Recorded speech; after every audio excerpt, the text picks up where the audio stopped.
We're in the information age, but facts are in short supply. Reject the noise, ask bold questions, and seek the truth with FBI whistleblower and common sense extremist Steve Friend. This is the American Radicals Podcast.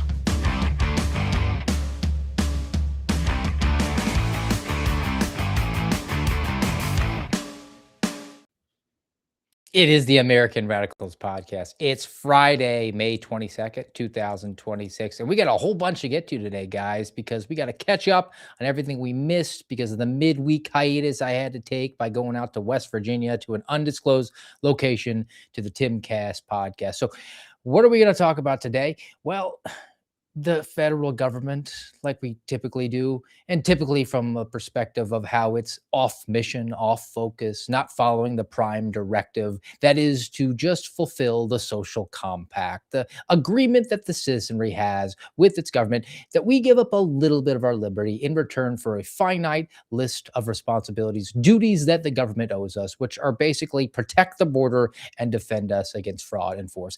And don't worry about anything else. But instead, what are they doing? They read into promote the general welfare as Obama phones or health care or whatever, instead of doing what they should do, and that is ensuring that we can have life, liberty, and the pursuit of happiness. We don't need a jobs program. So everything today is going to be about the jobs program element because the government is off mission and off focus. And that's going to include the Trump administration punishing the science. Ebola in Africa is somehow America's fault. Do we actually need a surgeon general? There are now remote TSA checkpoints in Boston.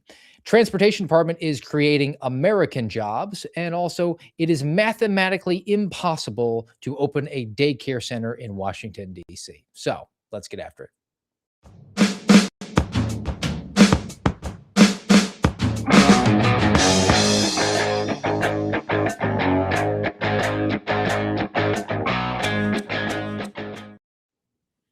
Now, before we get to all of those stories, I got to nerd out on history a little bit with one of my favorite American presidents, a Democrat no less, and that is one Grover Cleveland, because he was the veto president. He was the guy who said, you are trying to spend money we should not be spending. You're trying to do things we should not be doing. Pretty interesting cat before Donald Trump got reelected, the only president to serve non-consecutive terms. That's essentially what everybody knows about him. But did you know why he lost the first time around? Because he refused to take the country off the gold standard. They wanted to go to silver because it was less valuable. It would be good for the population, for the poor people. He wasn't down for that because he knew it was financially insolvency was going to be over the horizon. He fought the good fight, lost the election, but then came right back in. He's also the first American president to live with electricity in the White House, got married in the White House. There's a whole bunch of different cool stuff about Grover Cleveland, but number one of which was that how he held the line, held firm on line with the Texas seed bill. I told you, we're going to nerd out a little bit. This is one of the most infamous stories about our President Grover Cleveland at the tail end of the 19th century. And I found this over at the American Yawp Reader. And it is actually the statement that the President Cleveland, issued upon vetoing this bill that was proposed, passed through both houses of Congress because Congress was off mission, because there had been a drought, a devastating drought in Texas, and the government wanted to come in and solve all the problems because that's the nature of government right now.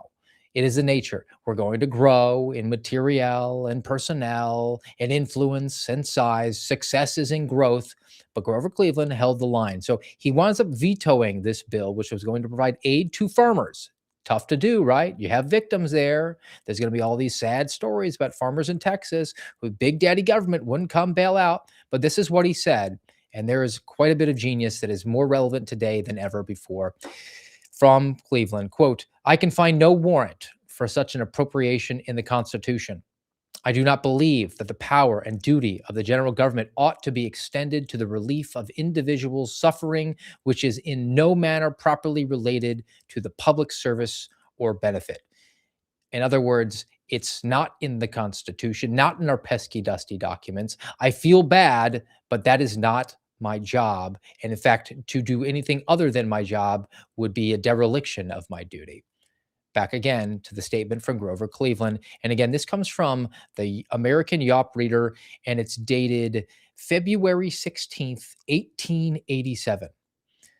The lesson should be constantly enforced that though the people support the government should not support the people. The friendliness and charity of our countrymen can always be relied upon to relieve their fellow citizens in misfortune. Federal aid in such cases encourages and follow this, guys, it encourages the expectation of paternal care on the part of the government and weakens the sturdiness of our national character. Now, what he's saying is when the government comes out with charity, which in essence means that the government is stealing, I mean, taxing from some citizens in order to give it in the form of charity to another, it weakens our moral fibers, it weakens our character as a nation, and it also creates the expectation that the government will always be there to bail out the citizenry. And it causes quite a bit of resentment from people like me who call taxation theft. Now, thanks to my monologuing, when I go for my runs with my son, when he rides his bike, and I preach to him about taxation, he knows it's theft as well. But what winds up happening is the people who are the recipients always expect the government to be there for them. And then there's a lot of resentment from those who are ponying up, paying their fair share. And they're saying, hey, you know what? I pay enough in taxes. I don't think I'm going to donate to charity. And what Cleveland was saying here was there is a vast reservoir. America is good. We're not just great, we're good. We're good people who want to extend the hand out to help our fellow countrymen, and that will dry up. And then you now have the government as the only resort of charity, compulsory charity. So President Grover Cleveland in 1887 held the line on that veto, whereas today, not so much. We had an upper respiratory infection like 6 years ago. Remember when we were told to stay home and stay safe, trust the science, and we'll get to that in a second. Stay home, stay safe. Don't go to your non essential job that you use to pay your mortgage, feed your family. The government will be there with your stimmy check. Just Netflix and chill. And so many people did. And was there a charitable effort afoot? No. Everybody was waiting on their stimmy check to arrive in the mail. It's 180 degrees different than what Grover Cleveland was advocating for in the late 19th century. Now, I mentioned the science. I want to begin with our news stories today. Over at NPR on the hard left, still functioning, but hanging on by your fingernail, guys. I think NPR is looking at some major cutbacks because they're not getting that sweet, sweet government cash anymore. But nonetheless, they did come out with this piece. Headline: Researchers say the Trump administration is finding new ways to punish science, just in general, just like it's a person. Now, there's a Harvard professor that they weigh in on because we got to get the waterworks, we got to hit you in the fields. Here is your anecdote that NPR loves to rely on. His name is Sean Eddy. Quote, I'm really interested in the origin of life. I want to know where it all came from. He and his colleagues spent years developing software that could be used to seek out an answer. Quote, it's very affirming for me to pick up sort of semi-random papers in the literature and fields that I care about and see them using our software over and over again. Now, who is this Sean Eddy? He's a researcher for Harvard. And according to him, and according to the argument that NPR makes, he is owed by the government grants, which the government doesn't just invent. It's money because they don't sell a product or offer a service that people are willing to part with their hard-earned money for. No, the government, through the threat of force, through the tip of a gun, steals, I mean, taxes from you, the citizen. And then when they get it into a gigantic pile at the Treasury, then they reallocate it. One of the places that they reallocate it to as a category is for scientific research. Ergo, Sean Eddy, the researcher over at Harvard, can have a job. It's a jobs program. Would he have a job if there wasn't a government? Well, for the time being, he does, but a whole bunch of people who he works with don't, because the Trump administration came in and tried to revamp the way that government grants for scientific research were doled out, and it's hurting people like Sean Eddy and those who he worked with. In 2025, Sean Eddy received a letter from the National Institute of Health, NIH, informing him that his work was, quote, it had been terminated and it had determined that it was of absolutely no value to the US taxpayer, and therefore it was being specifically terminated. But he feels entitled. He should have this job. He's one of thousands of researchers across the US who's grappling with the damage inflicted on science under the Trump administration in 2025. And parenthetically, despite that, Congress still restored the funding. So I don't know why they're so hard up very much, other than the way that the money is being doled out through the National Institutes of Health is not the way that it was. We're not doing status quo anymore, where we just hand out sums of money, $1 million here, $10 million there, to the tune of billions of dollars.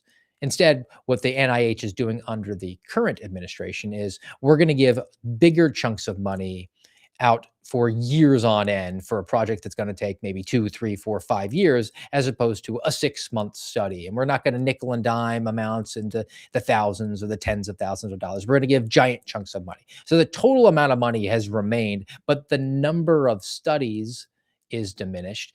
Ergo, the number of scientists like Sean Eddy who can belly up and expect to have their financial resources fully provided for by the government is fewer. There's fewer studies being funded, means fewer scientists are necessary in Sean Eddy's world. Now, where does it say in our pesky, dusty documents that the federal government, or as Grover Cleveland characterized it, the general government, is supposed to steal money, I mean tax it from some, in order to fund scientific studies? It doesn't. Now, you could make a case, so there's a general welfare concern here. Actually, there's a health concern here. National Institute of Health, they're worried about researching what's going on in the body so that we can develop some cures for it. But also, I go back to, I would think that there's quite a bit of interest from the private sector in medical research. Biomedical research, are you kidding me? You develop some sort of a cure, you can basically print as much money as you want at that point. The next guy that comes out and says, we cured cancer, I think will rival Elon Musk for being the richest person in the history of humanity. But we're not seeing that because the general charity is diminished when the government is there to create jobs and then also disincentivize private investment. So back to NPR again, researchers say the Trump administration is finding new ways to punish science. Another person who used to work at the NIH, National Institute of Health, his name is Jeremy Berg. He was a high-ranking official, according to NPR. He said that NIH is the crown jewel of biomedical research, but it's also the crown jewel of the federal government. So an institute, which is not denoted anywhere in our pesky, dusty documents, has evolved, according to this former high-ranking official, to the crown jewel of the entire government. National Institute of Health, guys, gets $48 billion a year. I went and found it. Here is a link to their budget. I will put it in the show notes. They get $48 billion a year from the Department of Health and Human Services. And the last, give you a case of the feels where we can show again how Grover Cleveland was way ahead of his time, or I guess it's probably synonymous with the passage of time, like Kamala Harris. I mean, it's always the case the government wants to grow. But NPR points to another sob story. And this is a girl, her name is Rachel Sirianni. She's a researcher on pediatric cancer. Ooh, we're really going to hurt you now, right? She is in the course of trying to get money for a study about combining a couple of different medications together, which has been a little bit successful in eradicating or at least slowing down the spread of cancer in kids. Don't you want your government on that? I mean, we have to have the government on it. Why? Because pediatric cancer research, the amount of private investment in it is relatively small, even compared to the rest of the cancer research that goes on in this country. Total annual private donations to pediatric cancer research in the US are between $200 million and $250 million, but they get like a lot more than that.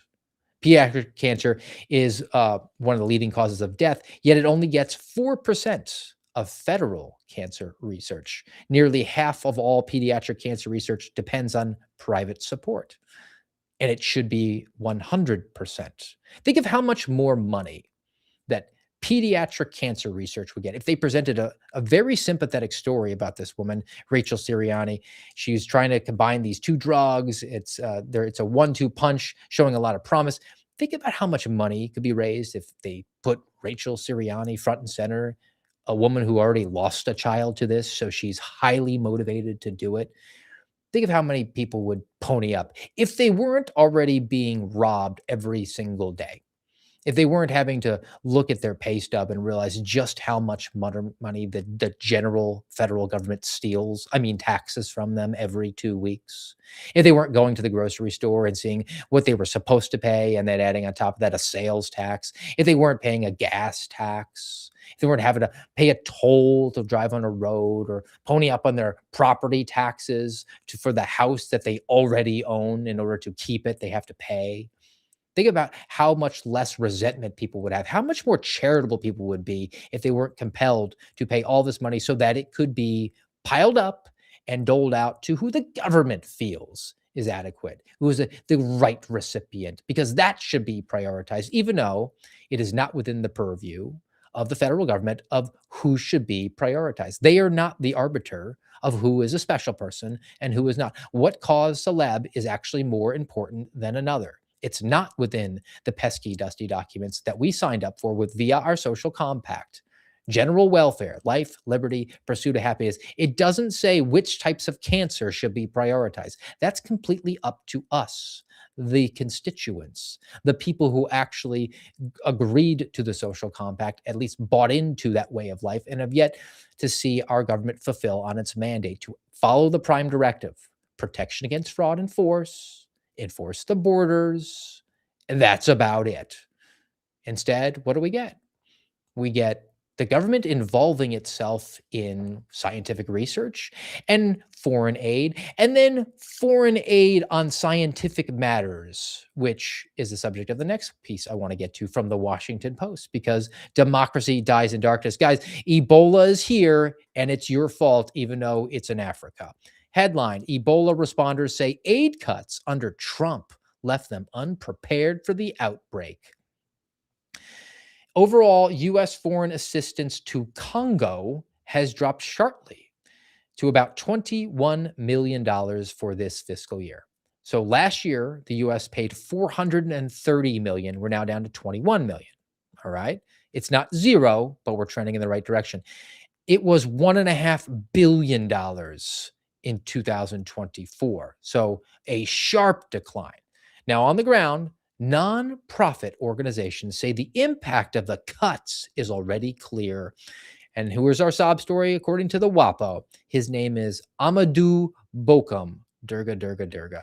He comes from CARE, CARE. It's a nonprofit.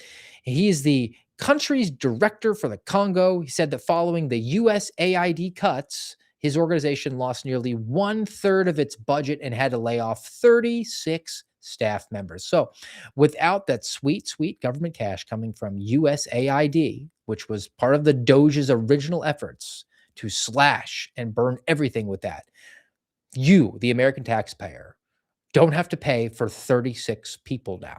Their jobs are wholly reliant on the federal government of the United States of America stealing, I mean taxing you, sending it to a government agency, and then dealing with all the administrative fees and the overhead and the staffing at that government agency, who then turns right around after shaving off a healthy portion for themselves and shoveling the money out the door to an NGO, a non-government organization, or a nonprofit that operates entirely in Africa, in a country that you couldn't find on a map, so that they can employ a whole bunch of people to do what exactly? They had to lay off 36 people. They are down to 89 people, according to this piece over at the Washington Post, and according to Amadou Bokum. The 89 remaining staff members are, what are they doing to stop the spread of Ebola? They're distributing disinfecting gels. They're handing out Purell, guys. We have 89 people on the government dime, our government's dime, on scene, risking their lives, being healthcare heroes to hand out Purell gel. 89 people have a job, thanks to you. Did you get the thank you card in the mail? I didn't. I mean, who could expect the Congo to confront Ebola. I mean, Steve, it's a once in a generation type of illness. Have you seen how it just rages through a population? It's just killing people left and right. Who could expect this? This is worse than coronavirus. Except Congo has had 17 Ebola outbreaks in the last 50 years. So they're averaging one like every 3 years, and they haven't come up with best practices yet. They haven't figured out that, hey, this thing tends to hit us. So maybe, perhaps, we should prepare. We should sock away a little bit of the Purell, particularly when the Biden auto pen administration is giving out $1.4 billion to Congo, to foreign aid. They didn't take it up because, oh, that's right. They did exactly what Grover Cleveland said was going to happen. Not just Americans, foreign countries, foreigners become reliant on big daddy government. They view us, our general government, as being the paternal figure, the source of all that is good, the source of all their hopes in the world. They've been trained. They're not going to rely on themselves. There's not going to be a charitable arm because, heck, I'm paying my taxes. They can deal with that whole Ebola thing themselves. I'm not really feeling very charitable now. But now you see how they've been trained. Now, we're talking about science, we're talking about health. I want to pivot over now to a story again that I saw over at the High Wire. And this comes from Tracy Beans. And I reached out to her and hadn't gotten a response on this yet, but I do want to dig into it. Headline: They buried it for COVID. Now they're doing it for cancer. Now, we talked a little bit about pediatric cancer and some deadly diseases here. This is a study. This is a study put forward by Peter McCullough and Harvey Reich and a couple of others about ivermectin and cancer. Now, the reason I'm tying it to what we want to talk about today is there is not a chance in the world this was funded by the government. Okay. So, this study is of 197 cancer patients who were prescribed a combination of ivermectin and this other drug called mebendazole. I don't know. So it's ivermectin and a second drug that are both anti-parasitic and relatively cheap. They cost like $30 a dose. And after 6 months with this nearly 200 cancer patients, they found that 84% of them reported a benefit to having taken it. Almost half the people in the study said that their tumor regressed. It got smaller. A third said that it was stable, so no movement one way or another. And only 15% said that the cancer got worse. So, what does that mean? 4 out of 5 cancer patients said that by taking ivermectin with this other anti-parasitic drug, it actually benefited them, and it only cost $30. Now, back to why the general government, as President Cleveland would label them, or the federal government as we do today, is likely not shelling out money that it's stolen, I mean, tax from some for this study. Well, because we're all reliant right now on big pharma. Big pharma is integral to the functioning of our government, or at least the functioning of the individuals who constitute our government right now. One of the biggest lobbies, one of the biggest donors to political campaigns is big pharma, of course, who does not want a $30 cancer treatment. In fact, Highwire itemizes how much money actually goes into cancer treatments. So chemo drugs approved by the FDA in 2012 were priced at over $100,000 per person per year. Some treatments run $15,000 a dose. So not $30, 500 times that amount. 15,000 per dose. Cancer industry generates hundreds of billions of dollars annually, and every dollar of that revenue depends on patients continuing to need expensive patented treatments. Oh, patents, from the general government. Oh, drugs that are approved by the FDA, the federal government, because the government is involved in things that it shouldn't be at all, because it doesn't say anything to that effect in our pesky, dusty documents. We're not even supposed to have a surgeon general, guys. So I went over to Reason and I saw this headline: Don't waste time arguing over the surgeon general nominee. Abolish the office. Now, I didn't know this, but the surgeon general is way bigger than I actually imagined it was. I mean, I just saw it on like, warning signs for smoking when I was a kid. But the Office of the Surgeon General, and if you're unaware, I think we're on our third nominee for this office right now, as it presently stands. Like the first two had a withdrawal, so we're now on to this third woman. I think all three have been nominated have been females. The Office of Surgeon General was originally established to oversee the Marine Health Service to provide health care to sick and injured merchant Marines. That's it. It's a pretty small population. And again, I guess within merchant marines, they would need some sort of health provider. So it kind of made sense to stand that up. You could justify it, but it's expanded a little bit more beyond that. And it's not just the person who puts a warning on cigarette packages anymore. So the expanded role into national hospital system with a commissioned corps, so a full workforce. They organized along military lines, and then mission creep set in, and then it was renamed into the Public Health Service, tasked with not just the health of the merchant marines, but preventing the spread of contagious diseases throughout the United States of America. So, from a small select workforce of guys who are out there on the high seas, bringing in some of those shipments to everybody in the country. Like I said, success in a bureaucracy is in growth, more materiel, more funding, more personnel. And that's exactly what happened as the Surgeon General's office expanded out its mission set. How big is it actually right now? This is insane.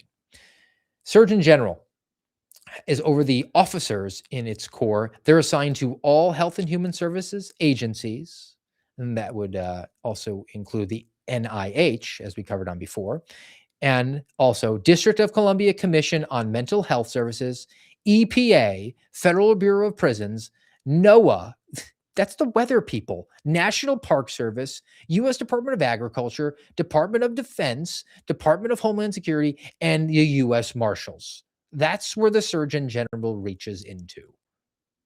It started with the Merchant Marines, but there's actually not a reason to have it anymore because effectively what the Surgeon General has become is a political position. Who remembers during the Biden auto pen administration when the Surgeon General was coming out and saying that guns were a risk, so we should do something about that, or you should definitely inject this experimental gene juice into your arm. If you don't, you just don't trust the science.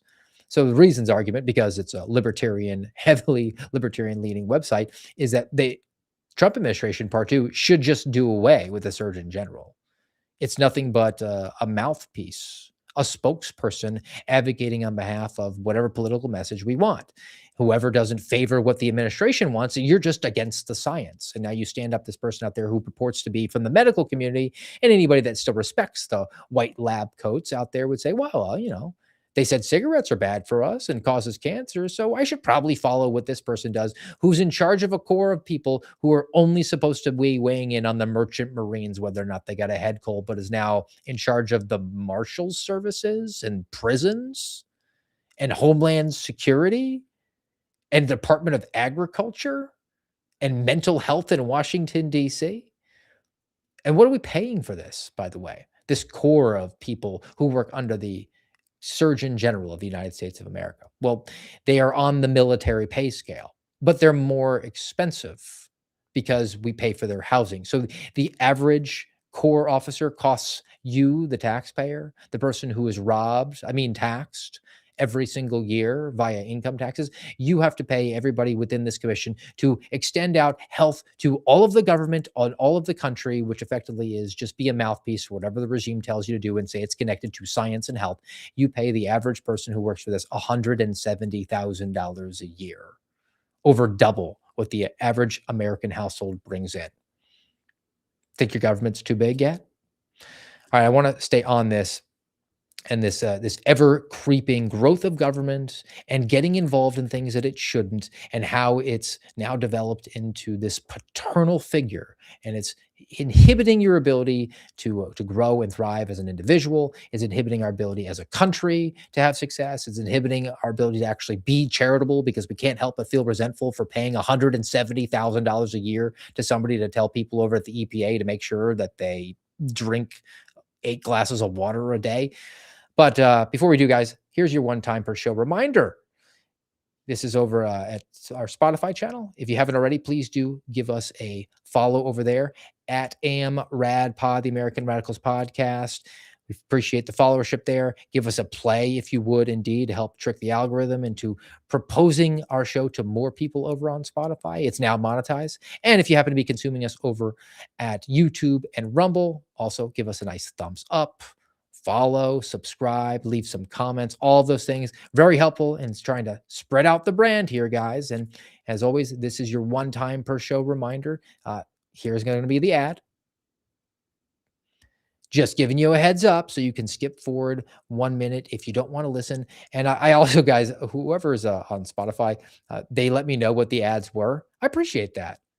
If they're advertising stuff on there that I don't like, I'm gonna make sure I give them an earful, and I'm sure they'll disregard me entirely. But I will be on record if they start advertising things like pocket catheters or hurricanes like they do on Fox News, that I am against that. So appreciate it, guys. All right, now let's continue on here on the Friday edition of the American Radicals podcast. We can get off of the health stuff, but I want to go to the continued message of how the government is involved in things. And it's essentially created a jobs program for so many people, either in the nonprofit section or in the government section. It could be in the form of a corps of commissioners who are out there beating their chest on behalf of the Surgeon General. How about the TSA? I just had an interface with them this week, so they're kind of front of mind. From the Washington Post, with this airport's new remote TSA checkpoint, you can go straight to your gate. Well, that sounds awesome. I mean, who needs security when you can just talk to Hal? So, the Massachusetts Port Authority, which owns and operates Boston Logan International Airport, unveiled the country's first remote TSA checkpoint. Quote, this is all about making the travel experience more seamless and convenient by bringing air and ground transportation together and expanding the footprints of the biggest airports in the U.S. Now, to use the remote terminal, check me on this, guys. You have to buy a ticket. It costs you $9. Free for kids, $9 for every adult. Ticketed passengers can now check their luggage at the airline counter and undergo a screening at the TSA security checkpoint, a remote checkpoint. So you don't go to the airport, you go to the checkpoint instead. They will then board a secure bus to the airport, which is 22 miles away or about 50 minutes without traffic, and the bus will drive them to the airfield and drop them off. Jobs program. It was very clear that TSA in general is security cosplay. I think 95% of the red teams make it through TSA without being caught. So they're hardly keeping you safe. If anything, they're making you less safe because they create a security choke point.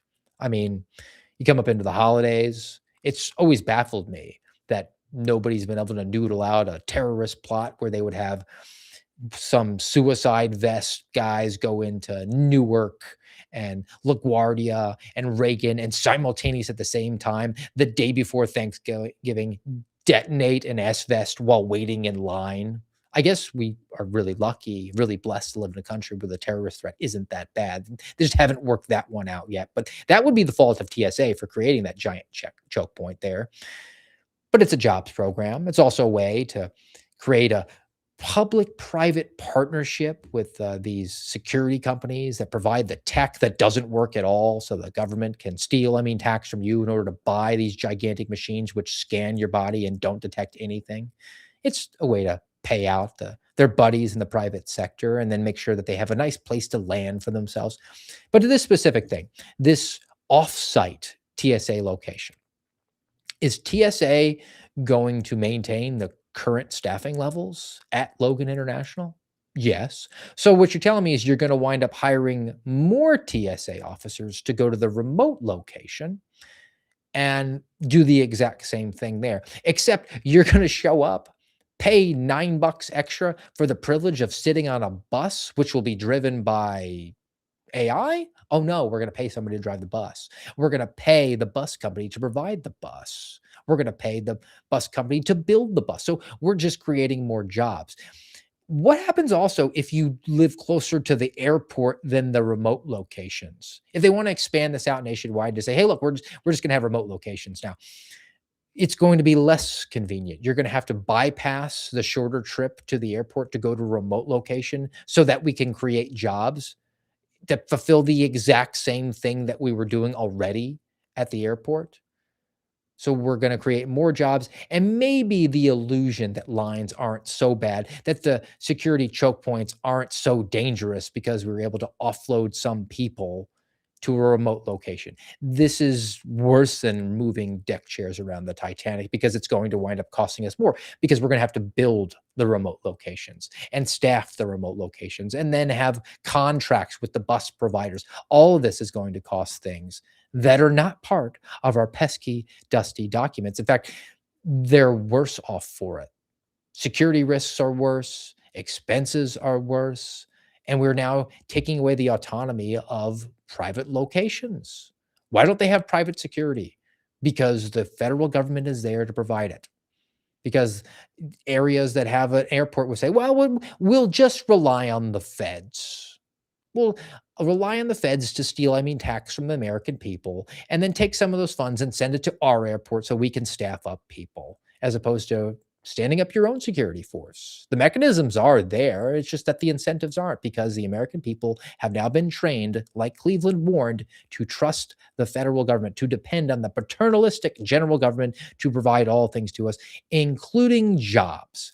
And while we're talking about the transportation sector and the government being involved in that, this is a little bit dated. I saw this and I've been holding it. I just keep overlooking it.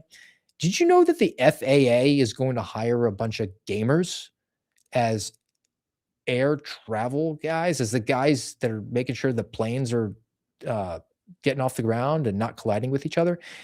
Here's a commercial, a recruiting advertisement that wasn't free that is currently running if you want to be an air traffic controller and you happen to play Xbox.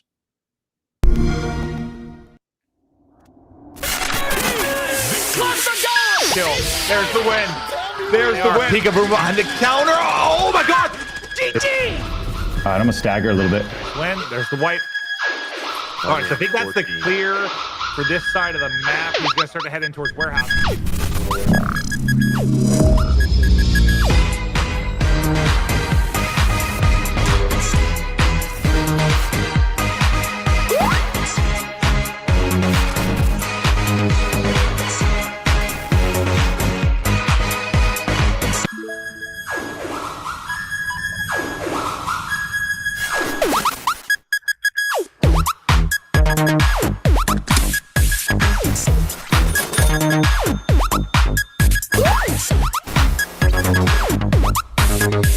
All right, that's about enough. And I'm probably going to get a strike on YouTube because they demonetize me all the time.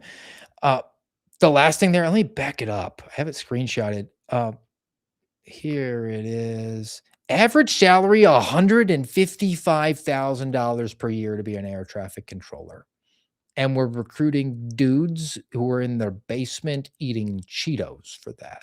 Just creating a jobs program. I don't know why the airports can't have their own air traffic controllers. Probably be far less expensive, but there's reason to be excited about it, which is why you have the Secretary of Transportation going out there and hyping that. Here is a Secretary Duffy on state-run media, I mean Fox News, saying how awesome this stuff really is. We polled a random sample of our academy students in Oklahoma City for air traffic control. Of the 250 that we polled, only 3 of them were not gamers. And so we thought, well, listen, there's a connection here. They problem solve, they're spatially aware, they do multiple things at the same time. It's very reminiscent of what air traffic controllers do. And so we reached out to the community. Listen, we blew the socks off any prior record. We had 12,000 applications in 24 hours. 11,000 of those were qualified. We've already sent 8,000 of them to go get their skills test. So again, looking to find the best and the brightest, the best qualified to become air traffic controllers I think this is a sign that, looking at who we attract, who's great at the job. This made sense for us to reach out to the gaming community, and the response has been remarkable. So, stunner, you offered $155,000 a year to people who don't get off their couch so that they can not get off their duff, and they took it. And you got 12,000 applications and 11,000 were qualified. What are the qualifications?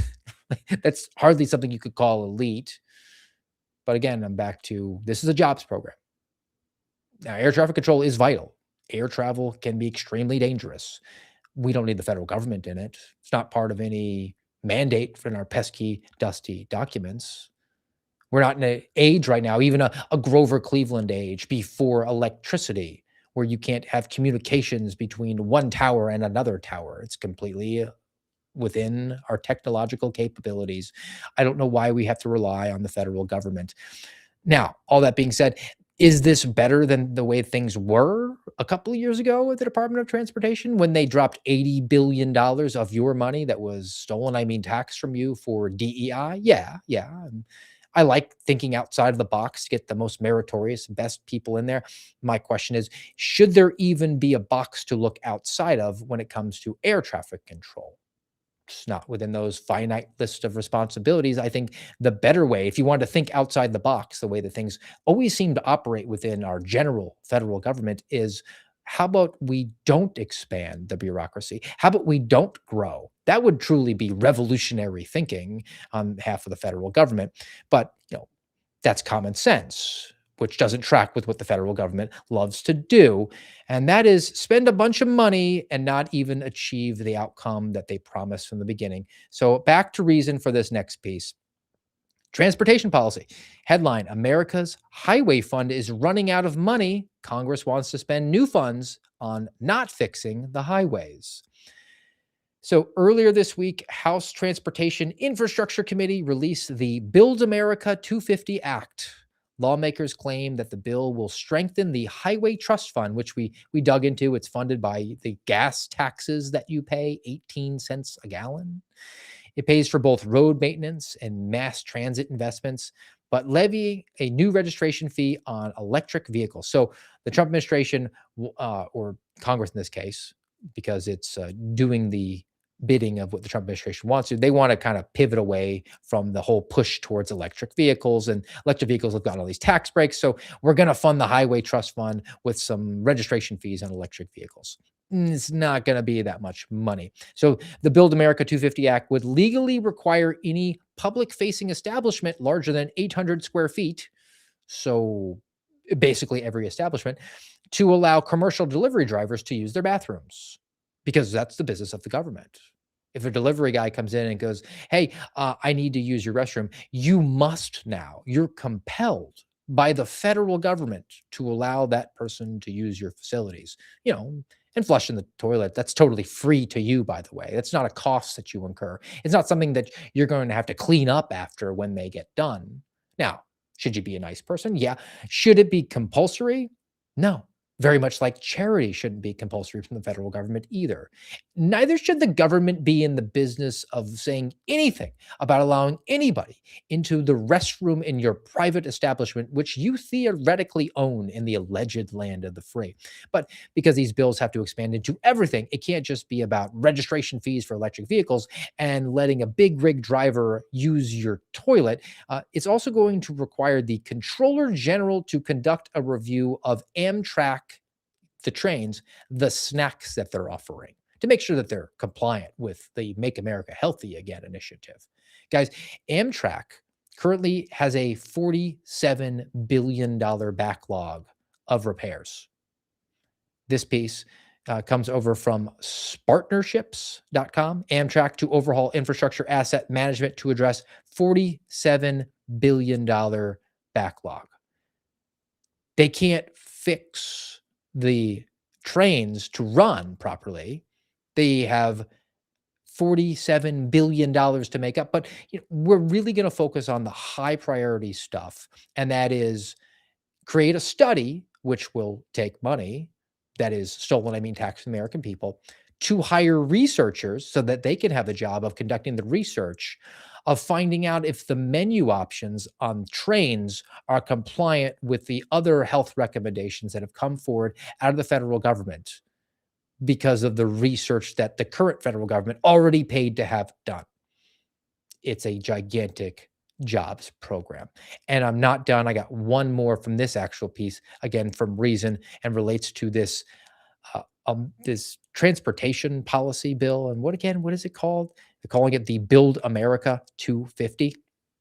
Tucked in the bill is a provision that directs the Transportation Secretary to study, again, let's hire some researchers, the feasibility of buying American-made yellow paint for the roads because we want to buy American. With only one factory in the country, that's kind of a big, big handout for Sun Chemical, guys. We have one manufacturer, one company that makes the yellow paint that can be used for the roads. So it's a carve out for Sun Chemical. So we're going to steal, tax from you in order to buy American, which I'm not necessarily opposed to. And we're going to give it to an American company and create how many jobs? There's a lot of roads out there. Interstate, think about the thousands and thousands of miles. We have to generate a lot of paint. How many jobs are we going to create when the government just steals oogles amount of money from you? Taxes it in order to create this Build America 250 plan out there. 20 jobs. We've created 20 jobs. So we're not even a good jobs program. Well done, guys. I think that warrants a hashtag we're winning. That's hashtag winning. All right. One more that I want to get to before we send you off on your weekend here, guys. And we'll pivot over to now some childcare stuff because it's probably in the Good and Plenty Clause in the back of the Declaration of Independence. And it's also coming from the Washington Post. See if I can take the reason one down, then I'll find the WAPO. Here it is. It's an opinion piece. Headline, why is it so hard to find affordable childcare? Now I know. I tried to open a childcare center. DC made it nearly impossible. Now, in 2024, there was a report about the cost of infant childcare in Washington, D.C. This is Washington Post. They care about D.C. I know it's a swamp, but I think it's a really good indication of just how big the government can be, and not just the federal level, but at a local level because it's D.C. The median cost for an infant to go to childcare was $26,000 a year. Now, how many people have one? A lot, but how many people have more than one child? The average tuition cost for a family with an infant and a 4-year-old is $47,000, which is 10 grand more than the average cost of housing. It costs you more to send your kids to daycare. DC bounces prospective providers between agencies, resulting in conflicting guidance, unclear timelines, no single person accountable because there are all these different bureaus that have been created, artificial constructs. You got to go from one department to another bureau to a different agency to get all the guidance that you need. And the left hand is not talking to the right hand. So you get some discrepancies in the information and you might be in compliance with one person and then you're out of compliance with the other. And then the whole thing gets held up. So you just can't be in compliance at all. And those are all jobs that have been created within the government infrastructure in Washington, D.C. Do nothing jobs, effectively. People who exist just to throw up red tape and hurdles for somebody who wants to provide a service that people are willing to part with at least $26,000 of their hard-earned money a year if they have one kid, close to 50 grand if they have two. People would be willing to part with their money, and yet they can't do it, because it's just got too many bureaucratic logistical nightmares. And the city's cost model as a result of all of these hurdles would be that it costs you, if you want to set up a daycare center in Washington, D.C., it would cost you $32,000 per kid. Now, wait.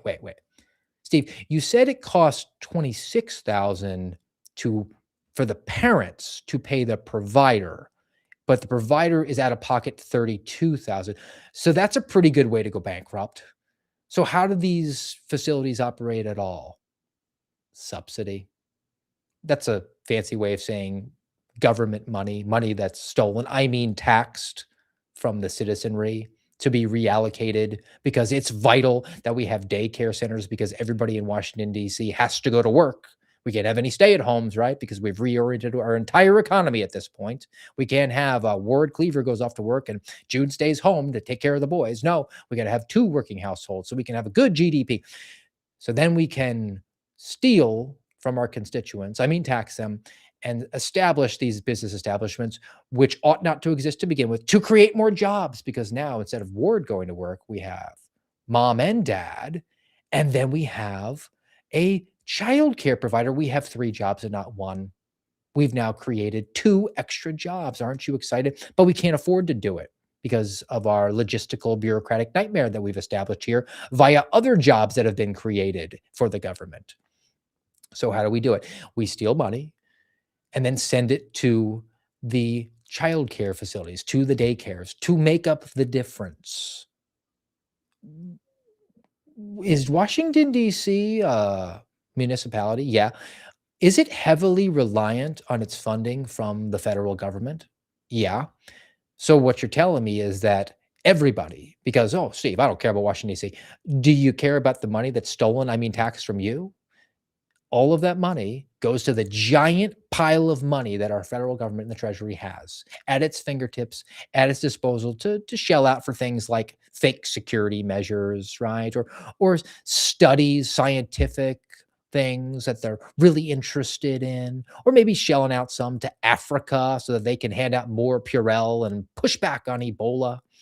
All of it in this giant pile. And some of it gets shaved off to give to nurseries and daycare facilities in Washington, D.C., so that they can be profitable because Washington, D.C. is so jacked up that it costs $32,000 per kid for a nursery to function and hire people who shouldn't have a job to begin with because our entire system is set up to prop up jobs and establish our government as the paternalistic figure that Grover Cleveland warned us all about in 1887. None of this is written down in the pesky, dusty documents, including in the invisible ink on the back of the Declaration of Independence. What is the prime directive? Protection against fraud and force, enforce the borders, coin some money, sign a couple of treaties, and that's about it. Promote the general welfare is life, liberty, pursuit of happiness. It has absolutely nothing to do with research projects for Harvard scientists and professors.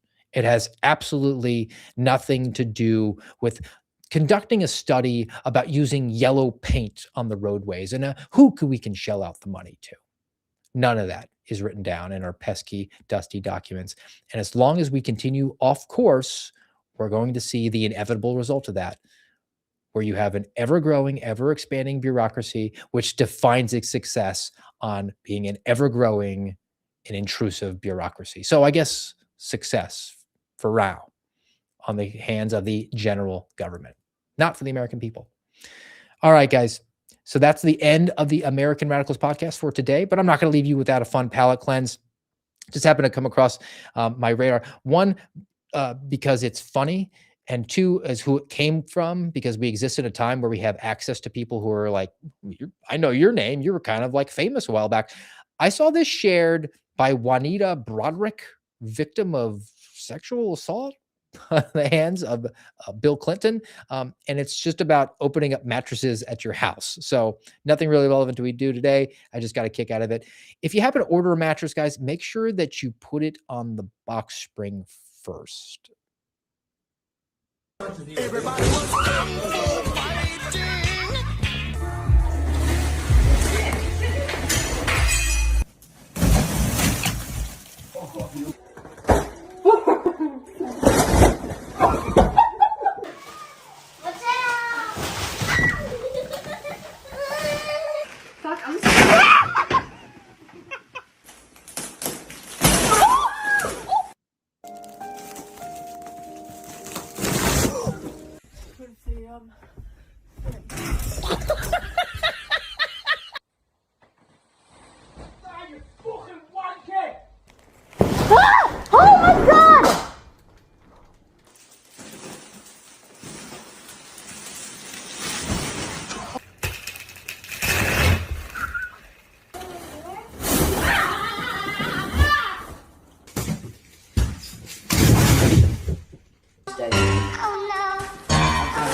just good stuff.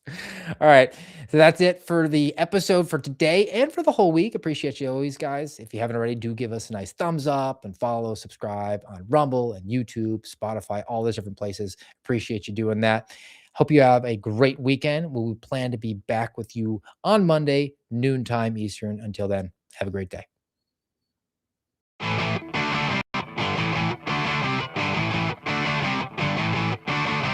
You've been listening to the American Radicals Podcast.